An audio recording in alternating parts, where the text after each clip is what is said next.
දකින්නදී මෙන්න මේ නංගි වීඩියෝ එකක් දාලා තිබ්බා අර මොණරාගල දිත්තා කුණු සිල් කුණාටුවෙන් හම්බෙච්ච වන්දි බංකොල්ල කාපු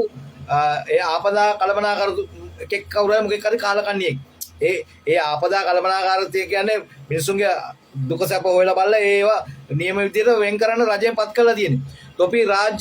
තොපි ජාත්‍යන්තර හොරු. ඒ කියන්නේ යකෝ අහිංසක මිනිසුන්ගේ ගෙවල් දොරවල් කඩා වැටලා ඒ මිනිසුන්ට රජයෙන් ගෙවන මේ ජනාධිපතිතුමාටත් මේ ආණ්ඩුවත් බොහොම අමාරුවේ මේක ඇදගෙන යන ගමන් ඒ ගෙවන සල්ලි තොපි ඒ අහිංසක මිනිසුන්ගේ මංකොල්ල කන තොපි ගිහින් දරුවන්ට කන්න දෙන්නේ කාලකන්ණි සත්තු කොට හෙන ගහනවා යකෝ තොපිට හෙනම ගහනවා අර අහිංසක දුප්පත් මිනිසුන්ගේ බැංකුවට ගිහිල්ලා බැංකුවෙන් කොමිස් එක මරු කොමිස් එක ලක්ෂ 6ක් අරගෙන ලක්ෂයක් මේ කොමිස් එකනේ ආපදා කලබනාකරු නෙඹනේ